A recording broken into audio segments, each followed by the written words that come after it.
The button has been pushed. Hello and welcome. What's up, guys? We're back again. Shay, how you doing, guy? Doing great, my bud. I see you've got a new camera. I have a new camera. I think I figured out some of our audio issues. We're finally loving it. Watch out for season 2. Stuff's gonna get real, okay? Oh God, Cody, don't keep promises. Don't make promises we can't keep. What you guys can't see behind the monitor is all the stuff that will be coming, okay? So it's pretty exciting. Almost as exciting as the guests that we have this week. So we had some amazing guests with Jack Demergian of Red Daisy Sporting Club, as well as Mark Brownstein from DJ Brownie and the Disco Biscuits. But I can tell you that I'm actually more excited for my conversation today because this shit is so much fun. I reached out to these guys a couple weeks ago, and I was like, at this point, like, hey, why not just shoot for it, right? And figure out who you can come and find on. And, like, I've had these musicians that are coming on, so I actually shot Zeb's Instagram account a message, and I started talking to his mom, Kim.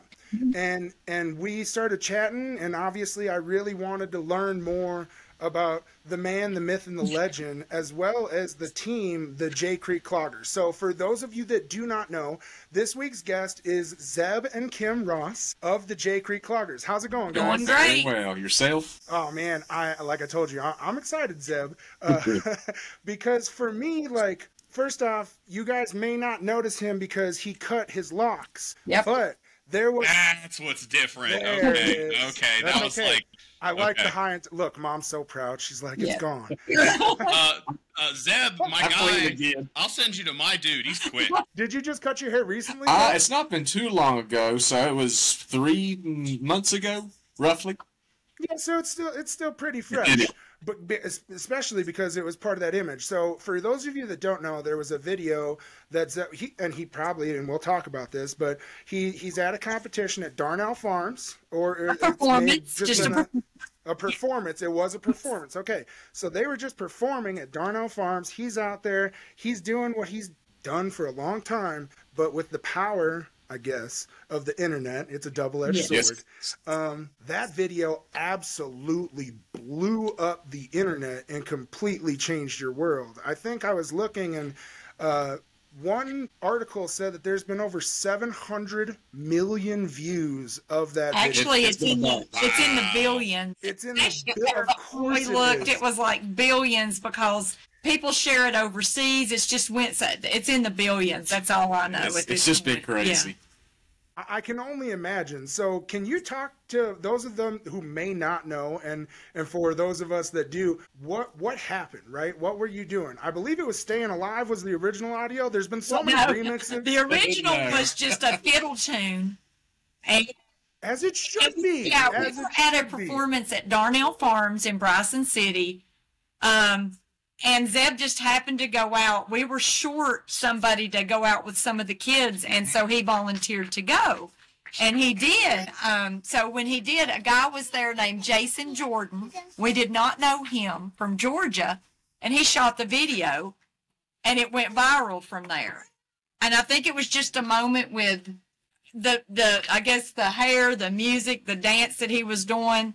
But the It was the music, but can we talk about those pearly whites and that smile? Well, yes, absolutely. Yes, sir. Yeah. Hey, I just got a good genes from the mom and dad, I guess, so it just worked out well. It sure did. And what's crazy is, like, you watch that and some people are like, oh, it's fake. He's just got a pair of Pumas on, or this and that. It's like, they're not actually doing this. But realistically, they were Pumas, right? Because some people are like, oh, they're Air Forces. Were they Pumas? With taps. Yep. They actually had taps on the bottom. Yeah. Yeah. So you guys actually glue that on there. Yes. So you go out, you do that performance. Obviously, it's not immediate, right? So you finish out your day.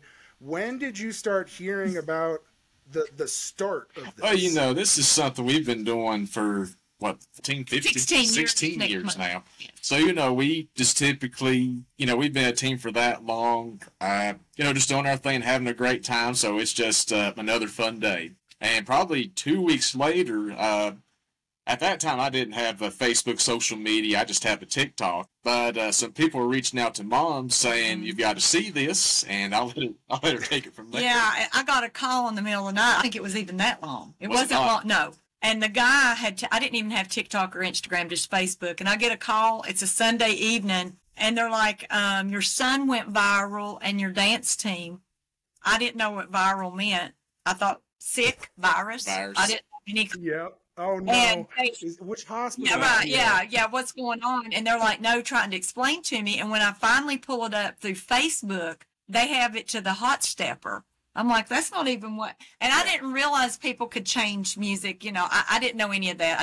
I didn't understand at the time. I'm old, didn't understand that. And the numbers kept climbing, and then people started reaching out about stuff. Then on the Instagram side, a guy by the name of Eggs Tyrone, he's got like almost 2 million followers, put it to the track "I'm a Thug" by Trick Daddy. And it went viral. Amazing. Oh, man.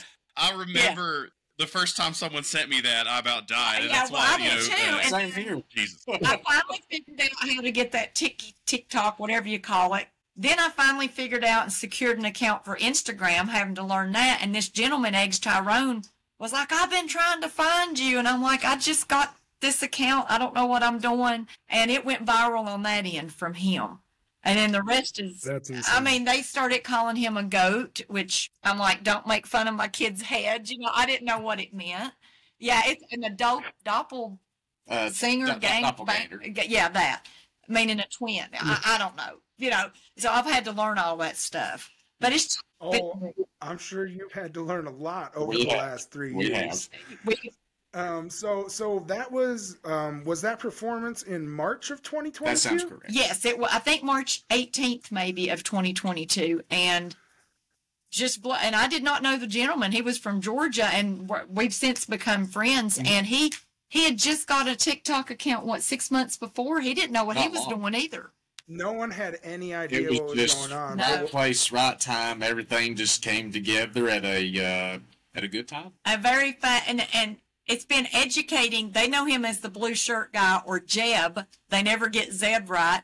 They're finally starting to realize he's with the J Creek Cloggers, because so it's still been a learning process 3 years in. Well, and that's exactly what we wanted to have you guys on for. So a lot of people will know these viral moments, but they don't know a lot behind the scenes or what actually happened and some of the history and the foundation of that. So that's what we want to spend this episode talking about. And what you guys had already said was, hey, the J Creek Cloggers had been around since 2009, correct? Yes. Yeah. But you guys have been doing this traditional form of dance for a lot longer than that had started. I grew up doing that. I'm from Virginia originally, Scott County. You see how she says that, Shay? That's what Virginia. Like, she is. I'm very proud of it. It's only 2 hours from here, but it's You guys are in Wayne County now? We're in Haywood County, North Carolina, in Waynesville. Okay. I live in Waynesville. He lives in Canton, in the same county here. But where I'm from in Scott County is where Mother Maybelle Carter was born, June Carter Cash's mother. So very small town. I think Snowflake maybe had 60 people in it when I grew up. The county has more, but my little town had 60 people. Man, I thought you guys are making me homesick. I thought I was from a small town of 400 in the jungle on the east side of the Big Island, Hawaii. It is small, but yeah. But so was it your parents? How were you introduced to it, Kim? Because obviously it's culture, right? It's part of who you guys are. We lived out in the middle of nowhere, you know. This is part of the Appalachian Mountains there, and the history's big with Mother Maybelle Carter and the Carter Fold, and they preserve bluegrass and old-time music. My dad was an old-style flatfooter, so I watched him, and we went to these pig pickings and stuff, and where they made music, and you just grew up dancing, and I never thought anything of it. Then when I moved to North Carolina, I learned about the square dancing part. I was just a freestyle dancer, flatfooting. I didn't know about the square dance part until I moved to North Carolina, and ended up homeschooling them and wanted them to understand the history from Virginia and North Carolina. So I taught them the dance and then started the dance team just to preserve it, because it's a dying art. We're a freestyle dance team. We're not precision. So it's totally different. Well, and that's what I wanted to chat about was there's different variations, right? But there's also like back in the day, it was more like sitting around, and this is used as your percussion, right? So these beats were helping carry some of these tunes. Now it's gone into like so much as it's more competition than anything else, right? There's a lot of that. We competed there a couple of years out of the 16, and it wasn't for us. We're more about people and fellowship and education and Just teaching and having fun. We didn't want to compete. You know, we're just out there having a good time. Back in the day, it was just stringed instruments, you know, your traditional banjo, fiddle, and all that. And normally the band would sit in the center of a dirt floor in a barn or wherever they held these things, and people would dance around them, you know, and just have a good time and do either freestyle by themselves solo or these square dances. And so was your father, was it certain music? What, like you said, was it bluegrass? It was strings. Was it traditional?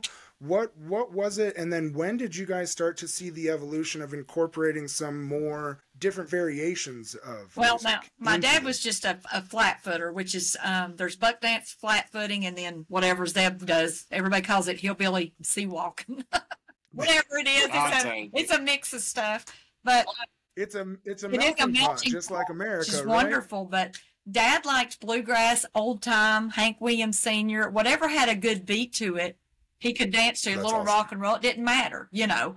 And I just watched him, and he looked like he was floating on air. Your flat footing, you normally aren't 2 inches off the floor. It's more of a floaty dance with little body movement. Whereas buck dancing, you come up a little higher with your feet. But if you watch Zeb a lot, he's more stiff in his upper part, which is traditional flat foot. And then he adds his other stuff to it, so. Well, yeah, he's already a phenomenal dancer. And then I don't remember which clip it was, but he was talking about, oh, well, this so-and-so person, I'm sure you can remember, they actually, I don't know remember if it was a man or a woman, did it with a glass of water on their head. And now he gets cute, and just to show us all up, he does it with a glass of water on his head as he does these amazing dances. Oh, he does. And that was actually the first time I had seen that done was Fred Skeens at the Carter Fold, who's now passed away. He would have been in his 90s. Yep, that's who it was. It was Fred is who we had talked about in that video. And then Burton Edwards also did it. And we have people now, some of my young people are putting the bottles on their head and doing it. But it shows that you have control and balance, which is really cool. I mean, it's fun to do, but it also shows that you're just using your legs and very little body movement if you want to. So it's... Well, so for me, I was looking back because I really wanted to figure out like the history of this thing, right? Because like I come from Hawaii, so hula dancing tells a story. Oh, yes, it does. There's movements, it's part of something, right?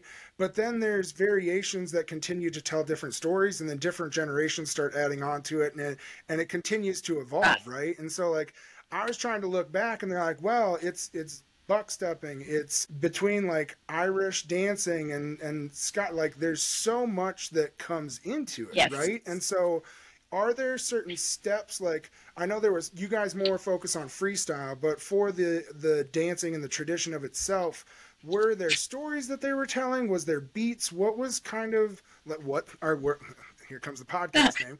What's the reason for this, right? Like, oh, he said it. Well, and a lot of people just say, oh, it's Irish roots. Well, it's German, Dutch, Irish, Cherokee. Just a nice little mixture. It's a nice melting pot. It's not just any one country, but it's been... I mean, it's pretty much any immigrants you would have found in that part of the country in the 18th and 19th century, right? Yeah, and in the 1800s, and here in Haywood County, they were very, very famous. Back in the late 20s, a dance team, Soco Gap Dancers, did exactly what we're doing, freestyle dance. Footwork is different as we're dancing, but we're all in rhythm. So that's the difference between precision. Everybody's footwork is the same. With freestyle, we're all doing different stuff, but the rhythm's there. The beat is in sync with each other. Oh, wow. So you're still hitting the same notes. Yes, I might be up in the air and he's hitting one down, or I might be flat footing and he's buck dancing, but we have the beat going to where we're in rhythm still. So it's really cool. But that dance team in the late 20s was developed, the Soco Gap Dancers, and then in the 30s, something really cool happened. So I'm going to ask you all a question. Who was the president in 1939? You should. And I'll tell you what's the reason for me asking in a second. Germany was going on. The King and Queen of England were on their way to Canada, and this particular president wanted to get them to stop in the United States, and I bet he's got it. Who is it? There you go. It's FDR. Okay. We wanted to talk to them about Germany. So they only visited this country, 1939, and he needed entertainment, so he called up Haywood County and the Soco Gap Dancers, and they went to the White House and danced for the president, FDR, and for the King and Queen of England.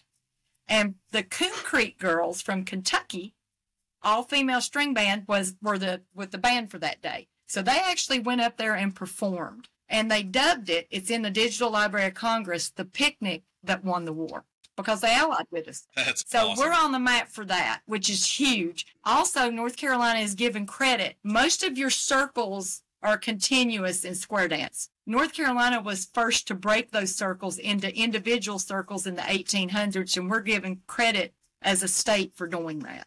And you'll see that in the stuff that we do. We break the circles out into smaller circles. So North Carolina is given credit for that too. So it's creating a variation from a smaller, and each circle tells a story. If it's right hand's over, left hand's back, that's saying hello. We have the ocean wave that we do that says hi to our friends on the coast, and then they wave back to us. So there's each movement, sort of like what you're talking about with in hula dance, and that's exactly what I thought, because I've seen this, and I don't want to just say I'm like envisioning this, but I see the storytelling in some of I see the storytelling in some of the movements that you guys do, and especially as a group, right? Like Zeb blew up and went viral, so then obviously everyone's going to draw to that.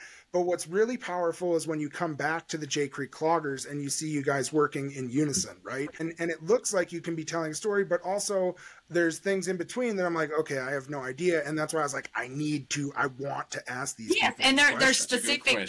He can call, and I'll let him talk about some of the calling here in a minute, but you have a square dance caller. Usually it's my husband, but he's been taught how to do it as well as, and I can do it. And you have to listen to what the caller's telling you to do. But there is a reason for everything. Our big circles, when we go rights and lefts and around, we're saying hello to everybody that's in our community circle and fellowshipping. And that's what they did back in the day. You've got to remember, these farms were way, far between this one and this one mile-wise. And they would get together for these harvest festivals or weddings or whatever. And that's how they had their social time and their fellowship. And that's how young people learned social skills and who their husbands or wives may be. And, culture. So this is how this sort of all started in the mountains anyway. Especially if you live like a real small place, like 60 people, 400. I've got a big family here, and I didn't realize that at the time. I was getting at the age where I could start to mingle with people and talk to them. I was like, boy, that girl over there looks cute. Like, she sure does. That's your third cousin. Like, well, I'm going to have to... We're in North Carolina, not Kentucky. It's hilarious. It's a really good positive thing that came out of this, I feel. We were going to dance regardless, but I feel like the message was getting lost, the education. A lot of locals didn't even know what had happened in Haywood County, that a group had went to the White House. Well, that's huge, And when this went viral, everybody's wanting to know now. They're reaching out from all these countries all over the world, wanting to know. And I sit and take the time to talk to them, or Zeb or whoever, we respond to them and let them know. So, and we've had them come over here from Poland, Ireland, Wales, you name it. They came over to meet us and to watch us dance. It's been pretty. But it's also got to be a double-edged sword, right? Because I'm sure, especially people, even when you say, oh, I like bluegrass music, they're like, oh, you hillbilly, whatever it is, right? God, I hate that. I know, but what I always tell those people is, hey, if you hate bluegrass, then you've never really listened to bluegrass, right? Like, you've never really given it a chance. But I think it's easy for people to, see us in this genre, or being from the backwoods of West Virginia or North Carolina, that people want to, pick on you, right? And it's like, no, you don't understand how much this means to us. You may want to make light of it, and the hip hop and stuff to it were they trying to make fun of it? No, because you end up looking at it, it was awesome, right? But I feel like I guarantee there's got to be some people that poke at you guys the wrong way, and I'm proud of how you've handled it, and you just stay true to yourself, and you're retaining a culture, right? That's exactly what you're doing. Yeah. And it doesn't matter. We have 24 on our team, different backgrounds, politically, religiously. The youngest is 13. The oldest is 81. So nice blend, all walks of life. And we've made it work for 16 years. It doesn't matter to us. We're there for the fellowship and preservation, and we truly love each other. And people, we have went to, we've been as far as Rhode Island and California, opened for DJ Diplo out that way. I didn't even know who he was. Wait, hold on. What? I don't know. Get out of here. That's amazing. I'm imagining this because I've been to shows like that. There's, every scene has its own different type of person and vibe. And I'm just picturing all these DJ kids and you just come out and start cutting up a rug. Imagine the eruption. Yeah, I'm sure people when he started cutting into it, I can only imagine them We came on after us. We had went on. We were like a pre-performance thing. And these people knew Zeb. I had never been to California. I had never been on a plane until we went viral, let alone an airport. Oh, God. Now you've been all over the place. Yeah. I think just all sorts of changes. Oh, my goodness. Yeah, I've had to learn a lot, but some people, when they meet us in different states, they're like, I've had people say, well, you all are educated. I'm like, well, yeah. What do you think? And they love it. Oh, yeah, I can swap those kind of stories. And then I have them tell me, they're like, can you keep talking? And I'm like, well, yeah, they like to hear the Southern accent too. Yes. But they've been really nice about it. Now, we've had comments on social media, and we just have to have a thick skin, There's always going to be either somebody negative or just miserable or whatever. And I always say this on the show, and I tell Kodi this all the time. Usually your biggest, smelliest turd will float to the top of the punch bowl because the people are out there enjoying your content don't take the time to. And it's okay. I've told my people, I said, don't comment back. Just ignore it. And, my young people, they had to learn not to take it personally, and I felt more sorry for them because they are younger. Us older people, we can sort of do whatever, but the young people, they have a little harder time socially. We try to, but it still does, it still pokes at you, right? And that's where you want to try not to read it at all, right? But what you guys, and this is what I always, and I keep saying this, and Shay's going to be reminded of these two words, my toxic positivity, right? What you have to focus on is all the good that you have brought in the education. And okay, so you were talking about that group that went to the White House. Well, now your son and your group have been viewed over 1 billion times internationally, right? If that doesn't place a sharehold in the moment of history in clogging, then I don't know what does. I agree. Right? And Zeb, I'll let him tell you, but I don't know if you're familiar with Fortnite, the video game. Oh, we were going to get there. I wanted to go on the history of it, but I've got all sorts of things because listen, in 2022, when he went viral, not only did he go viral, but you went. Are you about to tell me you guys got a Fortnite dance? No, they trademarked it, bro. He is in the video game. Amazing! I did not know that. They're literally doing this. I can't do it because I'm not nearly that talented. But yes. So hold on, they got to get to that. But the first thing that happened, God, I'm so excited. You went to the CMAs, and you ended up dancing to Rocky Top with Peyton Manning. We're here in Colorado. But how, so you go viral, and now I'm sure everybody and their mothers start reaching out and contacting you, right? So what was the first performance that you did after that? And then, cause I'm pretty sure if that dance happened in March, the CMAs were in the summertime, right? That's in it was in the fall, later in the fall, I think the first thing would have been, it was either Brian Kelly or Ryan Charles. Ryan Charles. He had the new Boot Goofing song, and he was on some kind of contest with Snoop Dogg and Kelly Clarkson, maybe. That's something Oklahoma. Is that I don't remember what it was, but it was some kind of contest, and he came out, and we were in that, and then Brian Kelly from the Florida Georgia Line group had went out on his own, and he flew us down to Daytona, and Zeb and I danced to Beach Cowboy on stage with him. On stage? Oh, wow. Let Zeb talk about that if he wants to. So, we had Ryan Charles first reach out, and he had a song called New Boot Goofin'. And, we all just put on those blue shirts, and we all just cut up on the dance floor, just having a great time. Then Brian Kelly had reached out, went to Daytona, got to meet him, his family, the whole 9 yards. They was very, very sweet people. And we did some other gigs in between. And then you had the award show come up, the CMAs. And I work night shift, so I typically sleep in till 1 or 2 in the afternoon. So my mom, thankfully, takes most of the phone calls, because if I wake up first thing in the morning, I'm probably going to be a little groggy. And yeah, because that's another thing that people don't realize is you're a machinist, right? Yeah, you and when I was talking to Kim earlier, she was saying everybody has jobs. You guys are doing all these performances and everything on the weekends or on your time off. That is insanity.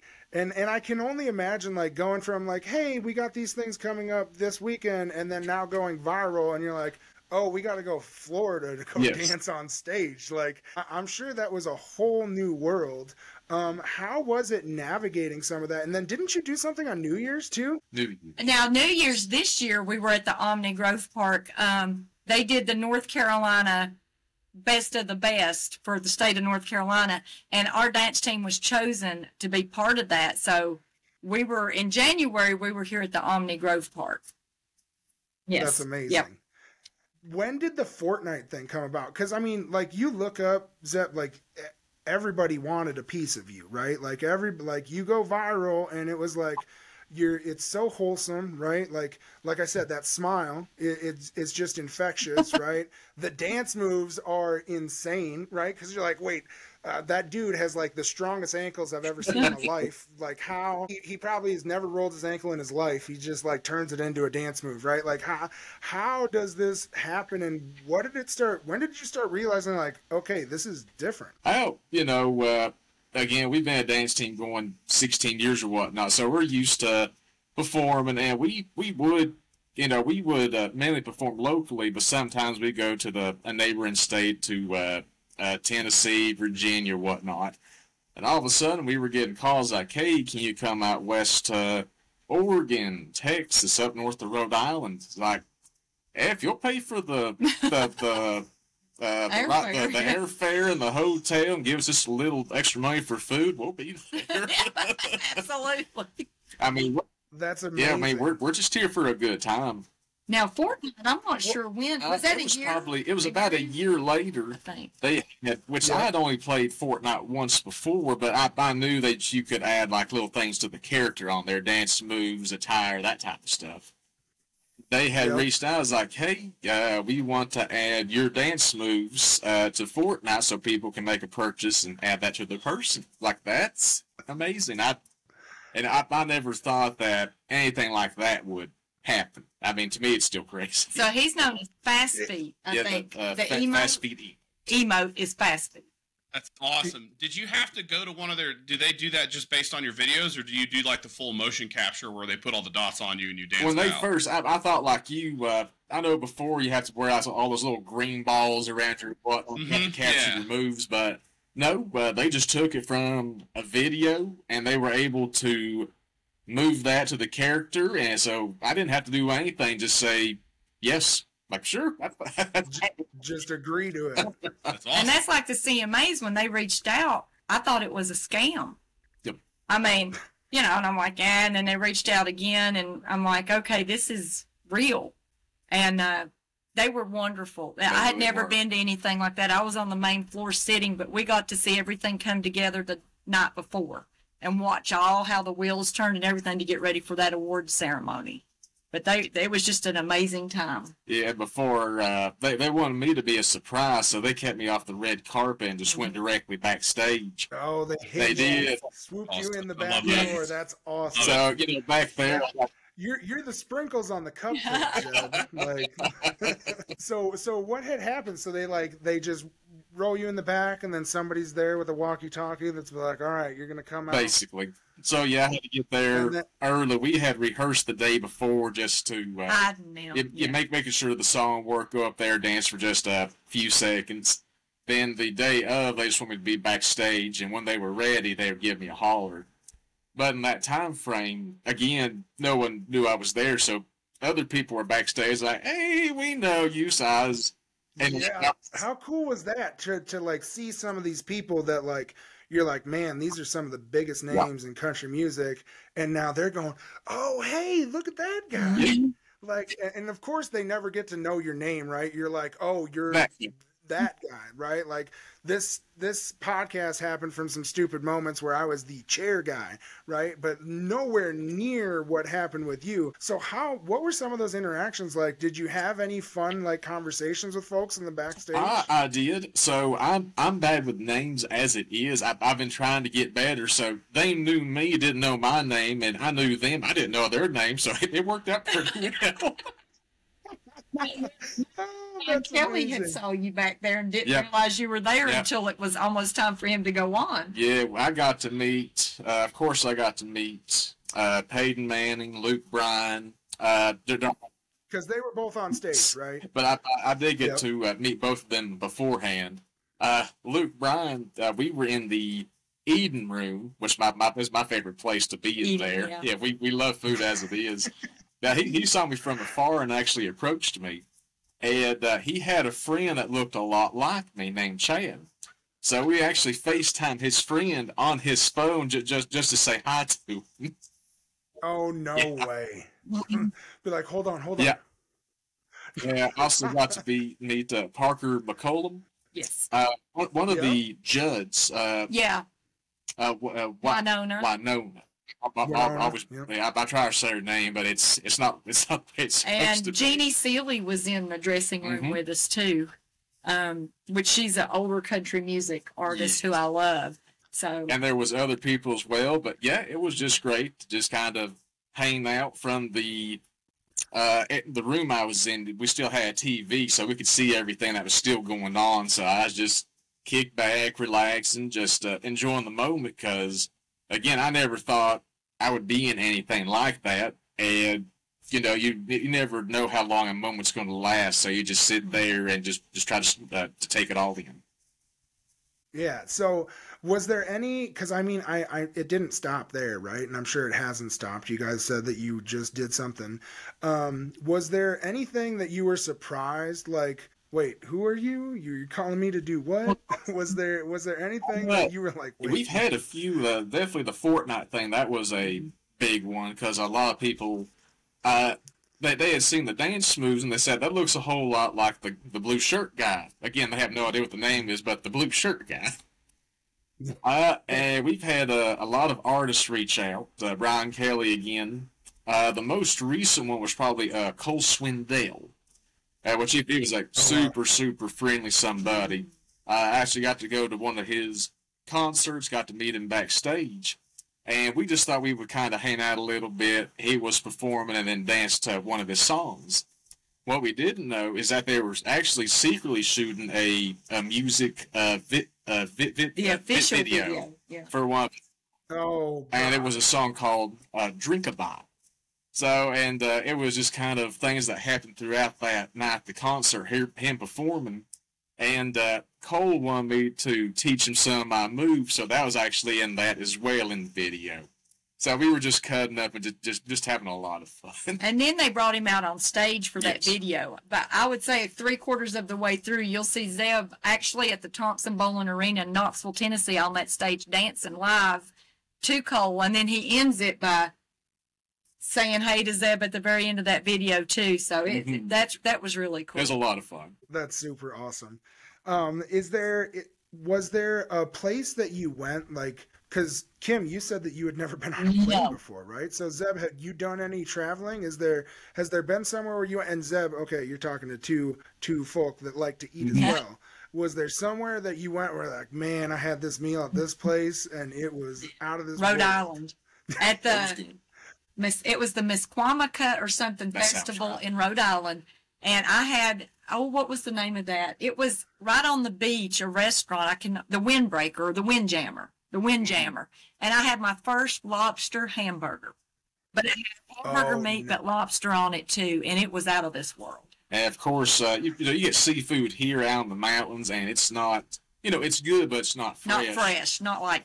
The restaurant we went to was right next to the water. I mean, you still could taste the salt and everything. It was like they literally souped it up and served it up to you. That's about the only way I'll eat seafood, honestly. Like, I don't like seafood in general, and fish in general. Fresh, saltwater doesn't matter. But, like, if you're talking in a restaurant like that, oh, that's the best. So good.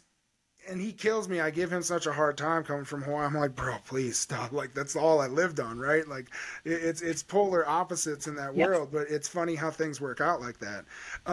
So for you guys, you took this opportunity, so now you're getting some of these performances, you're going to meet some of these people, but you're still trying to preserve the culture, right? And you're trying to teach these dance moves. So what was it that you guys were able to do with some of this internet fame and lore now with the J Creek Cloggers to continue? Because, like, Zeb, I know I've seen you doing videos showing people the dance moves, right? And some of this stuff. I have. So, yeah, whenever all this happened, we had two different options. We could either just say, well, that was fun, and, just let it slowly die out. You had your little a few seconds of fame and glory. Or on the other hand, we could actually chase it to help preserve what we love to do. Just, it was a bigger thing back in the 80s, but today's time, not as much. But when it took off, it wasn't just the United States. There were people from New Zealand, Ireland, Italy, just watching all around the world. So just to help preserve and people taking an interest in it, we thought we'd, pursue it. To see where it goes, and regardless if this had happened or not, we'd still be doing the exact same thing because it's just what we love to do. And again, I love dancing, but I love food more. So if I stopped dancing, I'd be weighing a lot more than this, and my wife may not like that. Well, and that's what I got to talk about. You said it was, oh, hey, that girl's pretty. Oh, she's your third cousin. So Ashley, you actually met in the dance team, right? She was a J Creek Clogger, or did you meet her beforehand? And then I met her. So I met her 7 years ago, roughly. So I was just going out to Tennessee just on a random Sunday night in Knoxville, and they have a place called the Cotton Eye Joe. And it's a place where they have it's a bar scene. They have the mechanical bull riding, darts, pool table, and of course a big dance floor. On Sunday nights, I knew how to clog, square dance, and all that. But they were actually given free learn how to line dance. So, and that I knew some songs, but not many. So I figured just go there, have fun, and just learn something new. My soon-to-be wife was there. We kind of saw each other from afar, but didn't make any moves. Just kind of just looked at each other, just smiled. Later in the night, she saw me cutting the rug and having fun, and she was impressed, I guess. And she actually made the first move, which I was very. It was a nice change of pace. I was very thankful. His dance moves are so good that his lady friend came to him, right? And this is pre-viral fame, so it's not like, oh, that's the blue shirt guy. It's like, hot dang, do you see that boy over there? I don't know. He strikes me as the guy that's going to dance his way into a lot of people's hearts with that smile, Cody. Oh yeah, and he sure has. And so, like, for y'all, like, with the Cloggers, with the team that you have, how have you guys been working? Do you guys do any classes? Is there any any things that you can promote to help for people that, because, like, I love reading the comments, and it's like, oh, my toxic trait is thinking that I can do this, right? Like, somebody watches you and they're like, oh, let me try to figure that out. I watched one of your walkthrough videos where you're doing the in and out, and I'm like, no. Well, before we went viral, I had designed a program that was we have an hour performance, and everybody's like, an hour. Yep. And it's clogging and all that, but we throw in some line dance just to break the monotony up. And for the younger generation, we figured we do. And y'all are pulling people on stage. Yes, so right? it's 50%. He says, of course, as he looks you dead in the eye and pulls you on stage. Come on, you can do it. You're coming with me. But well, I will never be at a J Creek Cloggers event. I can promise you that now. Oh, we're gonna get you up there in your sandals, man. It's gonna be good. Well, if you don't come to us, we'll come to you. Come to you. Oh gosh, no. Listen, we can have a party, okay? Now we can have a party. We got lots of good friends in this music scene where we could have a fun little get down. It just, but that we do up to 2 hours. We can do a 2-hour show too, and it's nonstop. Which means that, you know, I'll talk in between 2-3 minutes between each performance, saying a little education, but not boring. You know, a little tidbit here or there. We'll do a routine. The next thing may be a barn dance, and we teach people how to do it. The next thing's a line dance, and then another clogging routine. But we explain as we go. And to my knowledge, we're the only clogging team doing a performance or actually a live event where you're part of the show. You get to join in and be a part of a live show that we don't know what's going to happen either, because I'm the MC also, so I'm dancing, come straight off the floor, and I talk, and they never know what I'm going to do because I change it up all the time. All the time. Nobody knows. Got to keep them on their toes. How do you guys go through picking like your playlist? And are you having, because I've seen you play with live bands. I've also seen you play with just PA systems, and I have a JBL party box. I love it. I think it's a 310 party box. They better be endorsing you for that. Yeah, I know. I wish. They're great. All right, JBL, get the J Creek Cloggers taken care of. Upgrade them. They're great. I mean, roll it out, lithium battery. Don't have to plug it in. But when it's a live band, we typically don't know what they're going to play. I'm just like, please play it. No, you do not. Most of the time, we do not. No, I'm just like. So then, wait, time out. Yeah. Hold on. So if you don't know what they're playing, then do you guys have an ear for the music, and you're saying, oh, this is at a beat of 4, or so, like Shay and I joke, like, we just know, oh, we like this. This sounds good. That's how I grew up. And then people started asking me, what beats per minute do you want? I'm like, what's that? I didn't know. And when we got into clogging competition, they would ask me the same thing. I'm like, I just know speed it up a little or slow it down a little. I don't know. And I had to learn. That's close. And so what I started to do is, if it's not fast enough, they'll say, well, can you set a beat with your taps? So I'll start dancing the beat I want, and then the band will, whatever song they're picking, they know the speed to use. No way. So then they're like, oh, she wants something. All right, let's cut into this. And then fiddle just starts ripping, and you guys go. Yeah.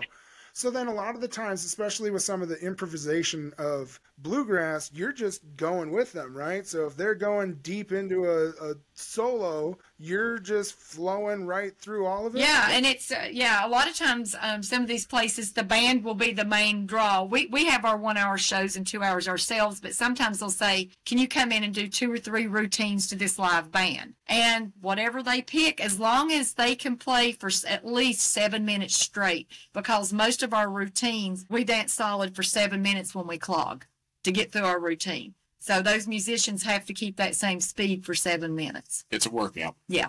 I can only, well, that's why you're allowed to eat, Zeb. She's like, all right, you earned this meal, all right, and we'll go on to the next one. I'll put it this way. I say I like food, and I do. At my, growing up, we just ate all the time back at my parents' place. We had a cornbread, beans, ketchup, all that good stuff. And, it wasn't uncommon for us to have 2 or 3 plates full of whatnot. But as I was going to college and work, I didn't realize we ate more than the typical person, evidently. That you'll see that around where you guys live. I love it. And, I work, instead of working 5/8s, I work 4 10s at my workplace. So Monday through Thursday, off Friday through Sunday. And there was one time I go to Subway and I have these little coupons for get 2 footlongs for a certain price, just trying to save money. Well, I had ran out of those, and the only ones I had left was 3 footlongs for a certain price. I had those 3 footlongs in the 10-hour shift that I worked. I had one on first break. You can't let the food go bad. You cannot let it, in this economy, Zeb, you cannot let it go bad. But hold on. What was your poison? What kind of? Did you get 3 of the same thing, or did you at least make a variety for yourself? Okay. One was probably chicken. Another was probably like a chicken Philly, and the third one I said just wherever you have left, because I'm sure at that point there's at the bottom just scraping. They're scraping. Just whatever's left. Well, when I homeschooled them, I grew up. My family was big eaters. We did home cooked meals. I homeschooled them start to finish, and for our PE, we would walk a mile down the road a lot of times at lunch, get a burger or something, because I wanted them to socially be out around people, and then we would walk all the way back. We lived in the country, a mile. And both ways. So when they go to college, they come back and they're like, Mom, you know, people aren't going back 2, 3, 4 times to get more food, but we are, and they're asking us about it, you know? Because I go in to eat and I'll go back 5 times. I mean, I don't know if it says something about rural areas, because back home in Hawaii, we're all the same way, right? And like for us, the quickest way to show love is to feed you, bring you to our table, bring you in. We sit there and we talk story. We know about you. It's the good, bad, and the ugly, right? Because I know all the wonderful things about you, but guess what? The person that hates you told me all the things that they don't like about you too. And then your grandma told me all these things. And it just happens where like, and now we live in a society where it's like so dense in population, right? And like you can live in a neighborhood where you don't even know your next door neighbor, right? And that's why it's fun, like these community events and these cultural events, because like America, we pull from so many different ethnicities, right? And there's so many different backgrounds. But I think that a lot of times, like, people can be so negative and they're like, oh, you're a clogger? That's weird. That's stupid. Like, it's like, no, you have no idea the foundation that has for me, my family, and our community, right? And so, like, something fun, like a viral moment with Zeb that starts this, but you guys have done a phenomenal job to continue the momentum and to keep telling your story and keeping clogging alive, right? But so, say somebody comes to your performance and they get brought up on stage and they're the opposite of me and they're really good and they like it. Now they want to learn more. Where would you send somebody who would be interested to learn more about clogging? Of course, they want to learn more. They can come to another event that's coming up or whatnot. I would say a great place, honestly, whether it's dancing, music, or whatnot, is just trying to look up things on the YouTube. I mean, that is a great place to learn, whether you want something more like an old-timey dance or something more modern. There's a lot of people out there, which we're hoping to do that. We have a YouTube channel. We're hoping to incorporate doing some classes, like 10-minute tutorials. It's just finding the time right now and learning how to run YouTube too. I have it up, and I'm trying to learn that aspect too, because I run all the social media right now. Well, I'll tell you right now, Kim, don't swear in your YouTubes, because I can show you that it does not work. But I got a mouth like a sailor, and I don't need to put a squeaky toy over every one. So I just let it ride, right? I say they're descriptive adjectives, but YouTube doesn't like that. So I try to keep my cool. But it's very powerful, right? And you guys have had social media, and I feel like you have this opportunity to continue to educate and to continue to provide some of these videos. I can't let Zeb go without asking, like, because your mom's like, oh, I'm a flat footer, and then he does whatever he wants, and some people call it the hillbilly sea walk or whatever it is. How was that evolution for you? Because you obviously had to start traditional, right? I did. And then what was it that made you start? Because, like, I've seen you do the Carlton. I've seen you do, like you literally take some of these popular dances and then you're putting them into your moves and the rhythm, and it's a thing of beauty. So, like, where is it? How did that evolution happen? What was going on? What were you doing? How were you challenging yourself? So, the people have asked me before, when did I first learn to start dancing? And I tell people ever since I was in my mom's belly, probably, just kicking around and whatnot. But at a young age, my mom got me interested in dancing. She said it was a great way to stay in shape and meet women. So I was like, well, that's a win-win. Why not? So, Mom's a smart lady. So, well, and then look, then you got ladies approaching you, and now you got a beautiful daughter. Like, mom's not wrong. Right? Agreed. No, yeah, just taught me at a young age, and the most fun way to learn how to dance, there's not, at least in my opinion, there's not a right way and a wrong way. It's just whatever you feel. So Mom taught me the basics, and I would actually watch other people that were dancing, and you had a variety of younger people and older people. Now, my favorite was typically the ones that were a little bit older, because they had moves that people don't use anymore. If there was something I was intrigued with or wanted to learn, I just simply go up and ask, and they would love to teach somebody just to carry on that particular step. And if I was browsing on YouTube one day or something, happened to see a move, I was like, well, I like that, I'll try using that. then of course, it's fun to learn, but it's fun to try to make up your own footwork as well. So it's just a nice little collab of everything. But you're not only are you dancing, you're holding a beat while you do it. I try. Which is insane because, like, I've seen you do it in cowboy boots. I've seen you do it in Pumas. Mm-hmm. So you guys just glue something to the bottom of those? Yeah, he does. Most of them nail on. They're buck taps, which is a jingle tap. They're not a jazz or tap shoe tap, which is fused. These jingle. So they're nailed on traditional. Oh, so it's kind of like a sequin where it can move around a little bit? Yeah, it moves. Whereas somebody that does jazz or tap, it's completely fused and it doesn't move. So our yeah, no, I gotta stop my 5-year-old from doing these will move. Ours are nailed on, but Zeb felt more comfortable in tennis shoes, so they'd made a version that you can glue on. And a lot of people's like, well, he's not wearing the right shoes. And I'm like, what does it matter? Back in the day, people had boots or whatever they had. Usually it was really poor communities. They didn't have, that's why we wear different color outfits. Back in the day, they didn't have the same color outfit. They wore what they could afford, if it was overalls or a skirt or whatever.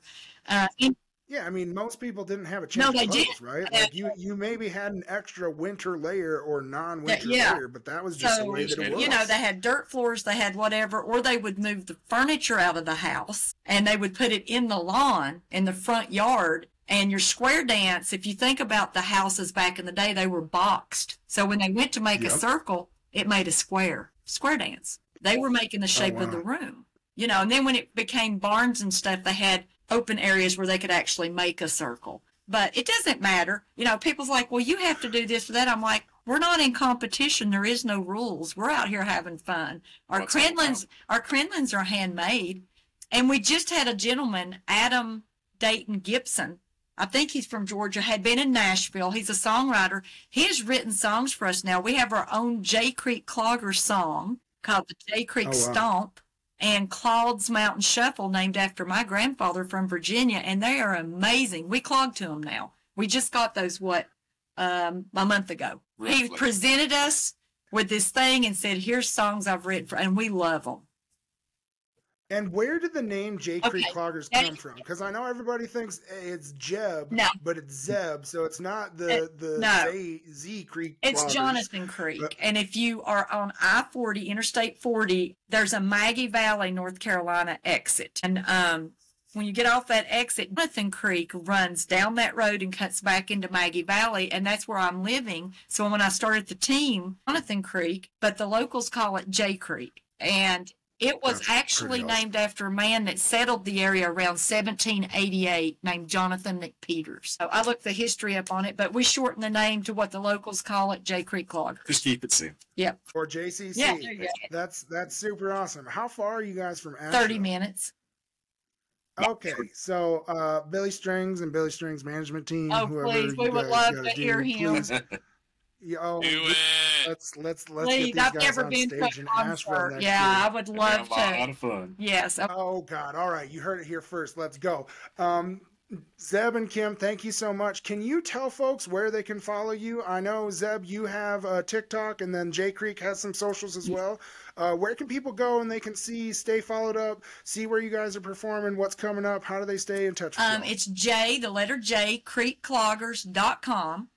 And across all social medias, it's J Creek Cloggers, TikTok, Instagram, what is that, X or Twitter, Facebook. Mm-hmm. But jcreekcloggers.com has everything from Zeb's cameo and our merchandise to our performances. So everything is contained on that one website. Oh, that's awesome. And Zeb, do you have any personal accounts or anything that folks can follow? I just have the one TikTok, and it's on the jcreekcloggers.com, but it's Zebby's, Zebbys. Zebby's got happy feet. Zebby's got happy. Zebby's got happy feet. Of course. That's well. Now I'm gonna Photoshop your face on a penguin, so that's just gonna happen, Zeb. I promise that you can do that. Listen, I can't thank you guys enough. I'm really glad that we were able to spend this time. I want people to go and look, right? Like, hey, music plays a huge role in our life and in our culture.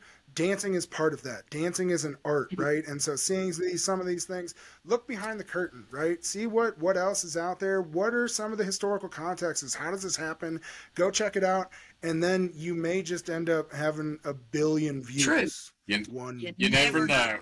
Views. All right, guys. Thank you so much. Very nice to meet y'all.